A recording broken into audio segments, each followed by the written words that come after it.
தவிர்த்து மீது இருக்கக்கூடியவங்கல்ல ஒரு 54% இந்தியர்கள் ஒரு 35-40 வருடம் உழைத்து முடித்து ரிட்டையர் ஆன பிறகு யாரோ ஒருவரை நம்பி வாழக்கூடிய வாழ்க்கையை வாழறாங்க. மகனையோ மகளையோ உறவினர்களையோ இவங்க 3 பேரும் சப்போர்ட் பண்ணலன்னா ஒரு முதியோர் இல்லத்தையோ நம்பி வாழக்கூடிய வாழ்க்கையை வாழறாங்க.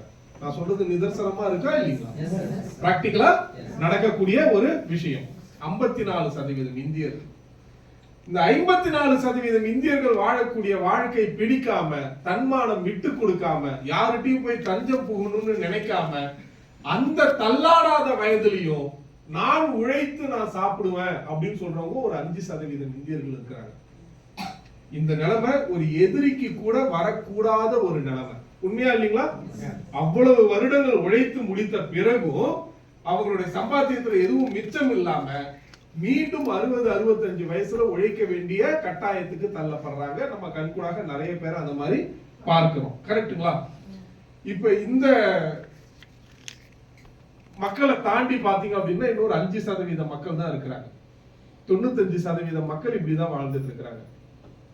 இப்ப இந்த 5% மக்கள் அப்படின்னு நம்ம யோசிக்கும் பொழுது நம்ம மனசுக்குள்ள உடனடியாக வரக்கூடிய ஒரு எண்ணம் என்னவா இருக்கும்னா, அவங்க எல்லாம் கொடுத்து வச்சவங்க, தாத்தா பாட்டி அம்மா அப்பா நிறைய சேர்த்து வச்சிருக்கிறாங்க, அதனால அவங்க எல்லாம் சந்தோஷமா இருக்கிறாங்க அப்படின்னு நம்ம நினைப்போம்.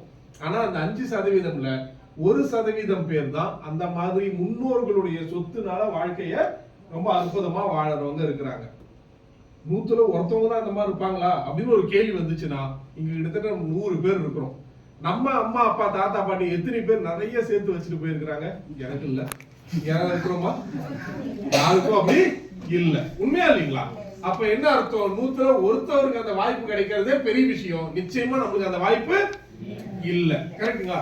மீதி 4% மக்கள் அவர்கள் உழைத்த காலத்துல ஒரு சரியான பாதையை தேர்ந்தெடுத்து திட்டமிட்டு உழைத்ததனால அவங்களுடைய ரிட்டையர்மெண்ட் லைஃப்ல அவங்க நினைச்ச மாதிரியான ஒரு வாழ்க்கையை வாழக்கூடிய சந்தர்ப்பம் அவங்களுக்கு அமைஞ்சிருக்கு. எஸ் ஆனோங்க? இப்ப நம்மளுக்கு அந்த வயசாகும், இல்ல அந்த வயசை நெருங்கிட்டு இருப்போம், இல்ல அந்த வயசுல இருப்போம். எஸ் ஆனோ? இல்ல எப்படி ஒரு சூழ்நிலை இருந்தாலும் 36 நம்ம கையில இல்ல. எஸ் ஆனோங்க? 54% ஒரு நல்ல வாழ்க்கை இல்ல. 5% எதிரிக்கு கூட வந்துட கூடாது. 1% நம்மளுக்கு வாய்க்கல. எஸ் ஆனோ? அப்ப நம்ம எந்த பர்சன்டேஜ்ல இருக்கணும்னு ஆசைப்படுவோம்? அந்த 4% இருக்கணும் அப்படின்னு ஆசைப்படுவோம். என் மனசுக்குள்ள அதான் போகுது.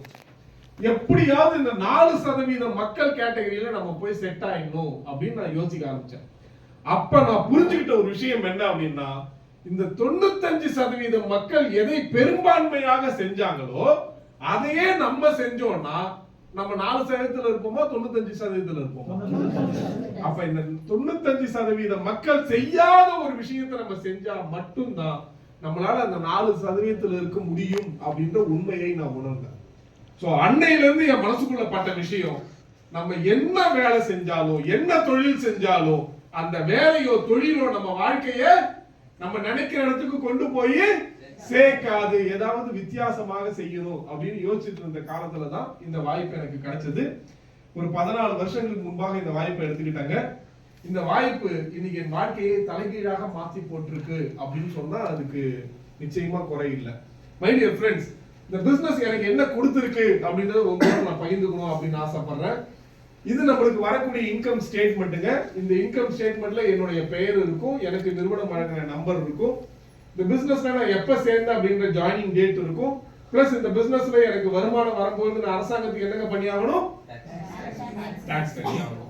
என்னுடைய பேன் நம்பர் AGJPM2872M. இந்த பேன் நம்பரை எடுத்துட்டு போயிட்டு ஒரு சார்ட்டர்ட் அக்கவுண்டன்ட் கொடுத்து கவர்மெண்டோட டாக்ஸ் வெப்சைட்ல இருந்து இந்த பேருக்கு இந்த நிறுவனத்துல இருந்து இது மாதிரியான வருமானம் எல்லாம் வந்தது உண்மைதானா அப்படின்னு செக் பண்ணா அந்த ஆடிட்டரால கவர்மெண்ட் வெப்சைட்ல இருந்து எடுத்து சொல்லிட முடியுமா? முடியாதுங்களா? கரெக்ட்டுங்களா? என்னுடைய முதல் மாத வருமானம் வெஸ்டீஜ்ல 18 ரூபாயில தொடங்குச்சுங்க.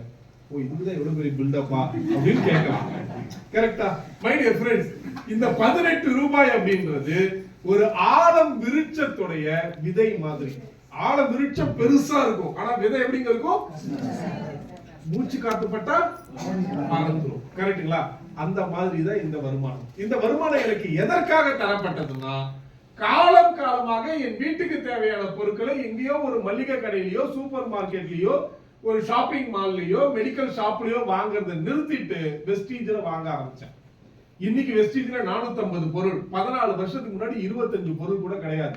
அதுல எனக்கு தேவையான ஒரு 730 ரூபாய் மதிப்பிலான பொருள் வாங்கினேன். அதுக்கு எனக்கு கிடைச்ச பணம் தான் இந்த 18 ரூபாய். அப்பதான் என் மனசுக்குள்ள ஒரு சின்னதா கால்குலேட் பண்ணி பார்த்தேன். மாதா மாதம் நம்ம குடும்ப தேவைக்காக பல்லாயிரக்கணக்கான ரூபாய் பணத்தை செலவு பண்றோம். எல்லாரும் செலவு பண்றோமா இல்லைங்களா? 450 பொருள் வாங்கினாலும் அட்லீஸ்ட் ஒரு 40 பொருட்களையாக கண்டிப்பாக ஏதோ ஒரு இடத்துல நம்ம வாங்கிட்டு தான் இருக்கோம். Yes or no? அதுக்கு குடும்ப தேவைக்காக 4000 5000 ரூபாய்க்கு பொருள் வாங்குறோம். ஒரு வருஷத்துக்கு 60000 ரூபாய்க்கு செலவு பண்றோம். ஒரு மனிதன் அவருடைய ஆயுள் காலத்துல ஒரு 40-50 வருஷம் இந்த மாதிரியான தேவைக்காக பணம் செலவு பண்றாருன்னா கிட்டத்தட்ட 30 லட்சம் ரூபாய் பணத்தை செலவு பண்ணிருக்கிறான்னு அர்த்தம். 30 லட்சம் ரூபாய் சின்ன பணமா பெரிய பணமா? பெரிய பணமா பெரிய பணம்? பெரிய பணம். கரெக்ட்டுங்களா? 30 லட்சம் ரூபாய் பணம் செலவாக மட்டுமே இருக்குது நம்ம வாழ்நாள்ல. ஆனா இந்த நிறுவனம் என்ன உத்தரவாதம் தராங்கன்னா, நீங்க வெஸ்டீஜ்ல பொருட்களை வாங்கிக்கிட்டீங்கன்னா நீங்கள் வாங்கக்கூடிய பணத்துல 50% பணத்தை உங்களால மிச்சப்படுத்த முடியும்னு சொல்றாங்க. அப்ப 30 லட்சத்துல 50%னா 15 லட்சம் ரூபாய் பணம் வெஸ்டீஜ்ல பொருள் வாங்குறதுனால மட்டும் ஒரு நபர் அவரோட ஆயுள்ல பணத்தை சேமிக்க முடியும். இப்ப சொல்லுங்க, 15 லட்சம் ரூபாய் பணம் நம்மளுக்கு சேமிப்பாகுதுன்னா அது எவ்வளவு பெரிய விஷயம்? எவ்வளவுங்க பெரிய விஷயம். அதுதான் என் மனசுக்குள்ள போச்சு. இந்த விஷயம் என் மனசுக்குள்ள போன உடனே இது உடனடியாக நம்ம நண்பர் உறவினர்களுக்கு போய் சொல்லிடணும். சொன்ன உடனே அவங்க அப்படியே நம்மள ஆற தழுவி முத்தம் விட்டு ஆகா வாடா மாப்பிள்ளன்னு சொல்லுவாங்கன்னு எதிர்பார்த்தேன். ஆனா என்ன நடந்திருக்குன்னு உங்களுக்கே புரிஞ்சிருச்சு. கரெக்டுங்களா? அப்படியே ஏற இறங்க பார்த்து, உனக்கா இந்த நிலைமை? சோப்பு விக்கமா கிளம்பிட்ட? அச்சுச்சோ, இவ்வளவு படிச்சு ஏதோ புத்தி பசிக்கு போயிடுச்சா அப்படின்னு கேலி பரிகாசம் கிண்டல் அட்வைஸ் பண்ணவங்க நிறைய பேர். பட் நான் சொன்னதை தொடர்ந்து சொல்லிட்டு இருந்ததுனால நான் சொன்னதுல இருந்த கருத்தின் ஆழத்தை சில பேர் என் கூட சேர்ந்து புரிஞ்சுக்க முயற்சி பண்ணாங்க. என்னுடைய வியாபாரம் படிப்படியாக வளர ஆரம்பிச்சது. ஒரு 6 மாசத்துல என்னுடைய பகுதி நேர வருமானம் 25,000 கடந்தது. ஒரு வருடங்கள்ல 35,000 கடந்தது. இந்த வியாபாரத்தை எனக்கு கொடுத்த நபர் டாக்டர் RS ராஜன் இந்த வியாபாரத்தை கொடுக்கும் பொழுது சொன்ன ஒரு மந்திர வார்த்தை, இந்த வியாபாரம் ஒரு தென்னம்பிள்ளைய நடுற மாதிரி உடனடியாக நம்மளுக்கு பலன் கிடைக்காது. ஆனா ஒரு 4 வருஷம் 5 வருஷம் அதுக்கு நம்ம என்ன செய்யணுமோ அதை தொடர்ச்சியாக செய்து கண்ணும் கருத்துமா பார்த்துக்கிட்டோம்னா நம்ம தலைமுறையே அதுல இருந்து என்ன பண்ண முடியும்?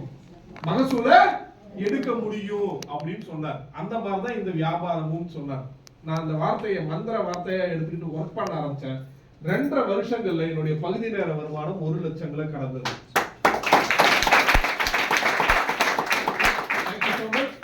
2.5 வருஷத்துல 1 லட்சம், 3 வருஷத்துல 2 லட்சம், 5 வருஷத்துல 3.5 லட்சம், 7 வருஷத்துல 5 லட்சம், அப்படியே படிப்படியாக வளர்ந்து என்னுடைய ஒரு மாத உயர்ந்தபட்ச வருமானம் 6,41,000 ரூபாய். ஒவ்வொரு வருடமும் சராசரியாக 3/4 கோடி ரூபாய்க்கு மேல வெஸ்டீஜ்ல ஒவ்வொரு வருடமும் சம்பாதிக்கிறேன். இந்த வியாபாரத்துல இன்னைக்கு என்னால சம்பாதிக்கிறது, நான் எனக்கு வருமானம் வருது, என் குடும்பம் சந்தோஷமா இருக்கிறாங்க அப்படின்றத தாண்டி அந்த ஒரு சில பேர் ஆரம்பத்துல இந்த வியாபாரத்தை என் கூட எடுத்துக்கிட்டாங்கல்ல, இன்னைக்கு அவர்கள் மூலமாக ஒரு மிகப்பெரிய வெஸ்டீஜ் குடும்பம் எனக்கு உருவாயிருக்கு. என்னுடைய வெஸ்டீஜ் குடும்பத்துல மாதா மாதம் 1 லட்சம் ரூபாய்க்கு மேல சம்பாதிக்கிறவங்க 100கணக்கான பேர் இருக்கிறாங்க. சராசரியாக ஒரு 1000 குடும்பங்கள் ஒவ்வொரு மாதமும் 10,000 ரூபாய்க்கு மேல என்னுடைய வெஸ்டீஜ் குடும்பத்துல சம்பாதிக்கிறவங்க இருக்கிறாங்க. இப்ப கொஞ்சம் யோசிச்சு பாருங்க, ஒரு 100 பேருக்கு மாத வருமானமா 1 லட்சம் ரூபாய்க்கு வருமானம் தரணும்னா நான் எப்பேற்பட்ட ஒரு தொழிலை தொடங்கி இருக்கணும்? ஹலோ, கற்பனை கூட பண்ணி பார்க்க முடியாது. இந்திய திருச்சியில மிகப்பெரிய தொழிற்சாலைகள் இருக்கலாம். எஸ் ஆர் நோங்க? பல்லாயிரம் கோடி முதலீடு போட்டு அந்த வியாபாரத்தை அவங்க தொடங்கி இருக்கலாம். எஸ் ஆர் நோங்க? ஆனா அவங்கள்ட்ட 100 பேர் 1 லட்சம் ரூபாய்க்கு மேல சம்பாதிக்கிறவங்க இருப்பாங்களான்னு கேள்வி கேட்டீங்கன்னா அதுக்கு வாய்ப்பு இருக்காது. இதுதான் வெஸ்டீஜ் உடைய மிகப்பெரிய பவர். ஒரு தனி மனிதனாக இந்த துறைக்குள்ள வந்து தன்னுடைய குடும்ப நண்பர்கள் மூலயமாக வியாபாரம் விஸ்தரிக்கப்பட்டு இன்னைக்கு 100 பேருக்கு 1 லட்சம் சம்பாதிக்கக்கூடிய வாய்ப்பை இந்த நிறுவனம் உருவாக்கி கொடுத்திருக்காங்க. இந்தியா முழுவதுமாக ஒவ்வொரு மாதமும் சராசரியாக 6000 பேருக்கு மேல லட்சம் ரூபாய் சம்பாதிக்கிறவங்க இருக்கிறாங்க. நண்பர்கள் சொன்னாங்க இல்லீங்களா, ஃபாரின் ட்ரிப்னு. இந்த 14 வருடங்கள்ல 23 நாடுகளை இதுவரை இலவசமாக சுத்தி பார்த்திருக்கிறேன். எத்தனை நாடுகள்? 23 நாடுகள். கரெக்ட்டுங்களா? தாய்லாந்துக்கு 11ல 12ல மலேசியா, பாரிஸ், பெல்ஜியம், ஹாலந்து சொல்லக்கூடிய 3 ஐரோப்பிய நாடுகள், துபாய்க்கு, அடுத்ததாக பாத்தீங்கன்னா ஆஸ்திரேலியாவுக்கு, உலக அதிசயங்கள்ல ஒன்றான சீன பெருஞ்சுவரை சுற்றி பார்க்கக்கூடிய ஒரு வாய்ப்பு, ரஷ்யாவுக்கு. எனக்கு இந்த வாய்ப்பை தந்த மாமனிதர் டாக்டர் RS ராஜன் இவர் தான். இன்னைக்கு ரொம்ப பெருமையா அவரை நான் மாமனிதர் எல்லாம் சொல்றேன், கரெக்டுங்களா? ஆனா இவர் சென்னையிலிருந்து பாண்டிச்சேரி வந்து இந்த வியாபாரத்தை எனக்கு சொல்லி புரிய வைக்க முயற்சி பண்ணிட்டு இருந்தாரு. என் மனசுக்குள்ள இருந்த ஒரே எண்ணம், இதால எப்படியாவது வீட்டை விட்டு வெளியே தோற்று. ஏன்னா புரியல, நம்ம போய் சோப்பு விற்க சொல்றாரு, நம்மள போய் ஏதோ பண்ண சொல்றாரு, இது என்ன நம்மளுக்கு சரி வருமா அப்படின்ற அந்த எண்ணத்துல அந்த மாதிரி நான் நினைச்சேன். மை டியர் ஃப்ரெண்ட்ஸ், இன்னைக்கு புதிதாக வந்தவங்க நிறைய பேர் நீங்க இருக்கலாம். உங்க நண்பரோ உறவினரோ அழைத்ததன் பேர்ல இங்க வந்திருக்கலாம், அப்படிதானே? சில பேர்ல என்ன வந்து முறைக்கிறாங்க, அழைச்சதா அதை ஏன் கேட்கறாங்க? ஐயோ மோச நசா நசா நசாங்க அங்கே தொலைன்னு நச்சரிச்சு வந்திருக்கிறேன் நான். சிரிக்கிறத பார்த்தா நிறைய பேர் இந்த கேட்டகரியில் இருக்கிறீங்கன்னு அர்த்தம், கரெக்டுங்களா? மை டியர் ஃப்ரெண்ட்ஸ், உங்க நண்பரை அழைச்சு வந்திருக்கலாம் அல்லது இழுத்து வரப்பட்டு உங்களை இங்க வர வச்சிருக்கலாம், எப்படி வேணா நடந்திருக்கலாம். ஆனா ஒரு விஷயத்தை புரிஞ்சுக்கங்க, இவர் இந்த நபருக்கு இந்த வாய்ப்பை தரலன்னா இன்னைக்கு இந்த நபருடைய வாழ்க்கை இந்த அளவுக்கு முன்னேறிட்டாரு. S or நோங்க? உங்க நண்பரும் உங்க உறவினரும் உங்க வாழ்க்கையில நீங்க வெற்றி அடையணும், நீங்க சந்தோஷமா இருக்கணும்ன்ற நோக்கத்தில் தான் உங்களை இங்க அழைச்சு வந்து உட்கார வச்சிருக்காங்க. அதை மட்டும் புரிஞ்சுக்கிட்டீங்கன்னா போதுமானது. மை டியர் ஃப்ரெண்ட்ஸ், இந்த பிசினஸ்ல அடுத்தது Phuket islands, Turkey, Cappadocia, Indonesia, Bali, London and Scotland, Abu Dhabi, Spain, உலகத்தின் தலை சிறந்த சொகுசு கப்பல்ல ஒரு கப்பல்ல என்னுடைய குழுவில இருந்து 143 பேரோட இலவசமாக ட்ரிப் போயிட்டு வந்தேன். ஸ்பெயின், ஜெர்மனி, ஸ்லோவாக்கியா, நிறைய நாடுகள். அப்புறம் லாக்டவுன் ஆச்சு, போன மார்ச் மாசம் வியட்நாமுக்கு போயிருந்தேன். அடுத்த மாசம் 21ஆம் தேதியில இருந்து 26ஆம் தேதி வரையும் சுவிட்சர்லாந்துக்கு நான் ட்ரிப் போக போறேன். என்னதான் நான் தேனு சொன்னாலும் அந்த ருசி உங்களுக்கு தெரியாது. எஸ் ஆர் நோங்க? கொஞ்சம் நீங்களும் பார்த்தாதான் தெரியும். இந்த விஷயத்தை நான் வார்த்தைகளாக சொல்றதை விட நீங்க வெஸ்டீஜ்ல இணைந்து சம்பாதிச்சு இந்த லெவலுக்கு வந்து இந்த மாதிரியான ஃபாரின் ட்ரிப்பை என்ஜாய் பண்ணும்போதுதான் அதனுடைய உண்மையான ருசி என்னன்றது உங்களால புரிஞ்சுக்க முடியும். மை டியர் ஃப்ரெண்ட்ஸ், இந்த பிசினஸ் மூலமாக நான் வாங்கின முதல் கார் இதுங்க. ஒரு 9 லட்சம் ரூபாய் பெருமான முதல் கார் 2012ல நான் வாங்கினேன். 2015ல ஒரு கார் வாங்கினேங்க. இந்த சிம்பிளை பார்த்தோன்னே நிறைய பேருக்கு தெரிஞ்சிருக்கும், மெர்சிடிஸ் பென்ஸ். உலகத்தின் தலை சிறந்த சொகுசு கார்கள் ஒரு கார். இந்த கார் வாங்கி நான் இப்ப 8-9 வருடங்கள் ஆயிடுச்சு. இந்த காரை நான் வாங்கும்போது இந்த காரோட விலை 50 லட்சம் ரூபாய். மை டியர் ஃப்ரெண்ட்ஸ், என்னுடைய குழுவுல இந்த 14 வருடங்கள்ல 146 பேர் இதுவரையும் கார் வாங்கின சாதனையாளர்கள் உருவாயிருக்காங்க. யோசிச்சு பாருங்க, ஒரு 14 வருட உழைப்பு. எஸ் ஆர்ங்க? இன்னைக்கு ஒரு சராசரி மனிதனுடைய உழைப்பு காலம்ன்றது 40 வருடங்கள். உண்மையா இல்லைங்களா? இப்ப எங்க அப்பா எடுத்துங்க, ஒரு கவர்மெண்ட் எம்ப்ளாயி, கிட்டத்தட்ட ஒரு 36-37 வருடம் சர்வீஸ் பண்ணிருக்காரு, ரிட்டையர் ஆயிட்டாரு. மாச சம்பளம் அவருக்கு 650 ரூபாய். ரிட்டையர் ஆகும்போது அவருடைய சம்பளம் 40,000க்குள்ள 38-39,000. ரிட்டையர் ஆகி முடிச்ச பிறகு அவருக்கு பென்ஷன் வந்துட்டு இருக்கு ஒரு 17,000-18,000. இதுதான் அவருடைய வாழ்க்கையில 37 வருட உழைப்பு அவருக்கு கொடுத்த பலன்கள். ஆனா வெஸ்டீஜ்ல பகுதி நேரத்துல ஒரு 14 வருடங்கள் என்னுடைய பகுதி நேரத்தை நல்லா புரிஞ்சுக்கங்க, என்னுடைய தொழிலையோ என்னுடைய வேலையோ நான் நிறுத்தல. அது இல்லாத பகுதி நேரத்துல இந்த வியாபாரத்துக்காக உழைத்து இன்னைக்கு என்னால இந்த அளவுக்கு வளர்ந்திருக்க முடியுது.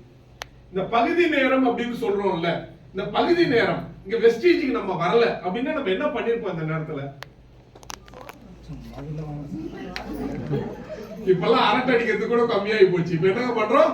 போனை நோண்டுறோம். அரட்டை, கொரட்டை, செல்போனு, எஸ்ஆர்னோ. இதை தவிர பெருசா நம்ம சாதிச்சிருக்கலாம் போறதில்ல. அந்த பகுதி நேரத்தை தான் இந்த வெஸ்டீஜ்ல நம்ம முதலீடாக போடணும்னு சொல்றோம். அதை தொடர்ச்சியாக போடணும். ஏன்னா மாற்றங்கள் ஒரு இரவுல நடக்காது. இதற்குண்டான மாற்றங்களுக்கு உண்டான கால அவகாசத்தை தரணும். அந்த அவகாசத்தை ஒரு மீனிங்ஃபுல்லான அவகாசமாக மாற்றணும். அப்ப நம்மளுடைய பகுதி நேரத்தை உழைப்ப தொடர்ச்சியாக நம்ம உழைத்து கொண்டிருந்தா, நம்மளுடைய தரத்தை நம்ம உயர்த்திக்கிட்டு இருந்தா, இன்னைக்கு வெஸ்டீஜ்ல எனக்கு என்ன வாழ்க்கை கிடைச்சிருக்கோ அதை விட மிகப்பெரிய வாழ்க்கை கிடைக்கிறதுக்கு உண்டான வாய்ப்பு வெஸ்டீஜ் உங்களுக்காக தருவதற்கு காத்திருக்கு. நான் என்னதான் சொன்னாலும் அப்படி பார்த்துட்டு சிம்பிளா நம்ம எல்லாரும் காமனா சொல்றேன், நம்ம எல்லாரும் வெற்றியாளர்களை பார்த்து ஒரே ஒரு வார்த்தை சொல்லுவோம். என்ன சொல்லுவோம்? மச்சக்காரப்பா அவனுக்கு வாய்ச்சிடுச்சு அப்படின்னு சொல்லி ஒரே வார்த்தையில முடிச்சிடுவோம். பட் மை டியர் ஃப்ரெண்ட்ஸ், வெற்றியாளர்கள் எதனால வெற்றியாளர்களாக உருவாக்கப்படுறாங்கன்னா, அவங்க அறிவு, திறமை, ஆற்றல், அதிர்ஷ்டம் எல்லாம் தாண்டி அவர்கள் எடுத்த முடிவுகள் தான் அவர்களை வெற்றியாளர்களாக மாத்திருக்கு. அப்ப வாழ்க்கையில நம்ம ஒரு சரியான முடிவை எடுக்க முடிந்தால், அந்த முடிவை தொடர்ச்சியாக நம்மளால செயல்படுத்த முடிந்தால், நம்மளும் அடுத்த அதிர்ஷ்டசாலி, அதாவது நம்மளும் அடுத்த வெற்றியாளராக மாறலாம். அப்போ ஒரு சரியான முடிவெடுங்க. அந்த சரியான முடிவை உடனடியாக செயல்படுத்துங்க. உழைக்க ஆரம்பிங்க. உங்களுக்கு மேல இருக்கக்கூடிய நண்பர்கள், உறவினர்கள், இந்த வியாபாரத்துல வெற்றி பெற்ற சாதனையாளர்கள் இருக்கிறாங்க. அவங்களுடைய அறிவை, அவங்களுடைய ஆற்றலை, அவங்களுடைய அனுபவத்தை உங்களுடைய வளர்ச்சிக்காக பயன்படுத்திக்கங்க. ஒன்றாக சேர்ந்து உழைக்கலாம், ஒன்றாக முன்னேறலாம், ஒன்றாகவே இந்த நாட்டை ஒரு வலிமையான, வளமையான, ஆரோக்கியமான, மகிழ்ச்சிகரமான ஒரு நாடாக மாற்றலாம். இன்னைக்கு உலகத்துல 190 நாடுகள் ஒவ்வொரு வருடமும் மகிழ்ச்சி பட்டியல்ல ஈடுபடுறாங்க. Happiest countries in the world அப்படின்ற பட்டியல்ல இடம்பெறாங்க. இதுல 190 நாடுகள் பட்டியல்ல இந்தியா ஒவ்வொரு வருஷமும் எந்த இடத்துல இருக்கும் அப்படின்னு நீங்க நினைக்கிறீங்க? 10, 15வது, 20வது இடம், 169வது இடம். ஹலோ, எத்தனாவது இடங்க? 169வது இடம். இதுதான் இன்றைய இந்தியா. ஆனா நாளைய இந்தியா இப்படிதான் இருக்கணும்ன்ற அவசியம் இல்லை. நாளைய இந்தியா உலகத்தின் மிக மகிழ்ச்சிகரமான மக்கள் வாழக்கூடிய நாடு அப்படின்னு எது கேட்டுச்சுன்னா, உலகம் இந்தியாவை தான் முதல் நாடாக சொல்லணும். இன்னைக்கு நம்ம எல்லோரும் சேர்ந்து உழைக்கக்கூடிய உழைப்பு, நம்ம வளர்ந்து, நம்ம சமுதாயத்தை வளர்த்து, இந்த நாட்டை ஒரு வலிமையான, வளமையான, ஆரோக்கியமான, மகிழ்ச்சிகரமான ஒரு நாடாக மாற்றலாம். Wish you all the best. Wish you wealth. Thank you so much.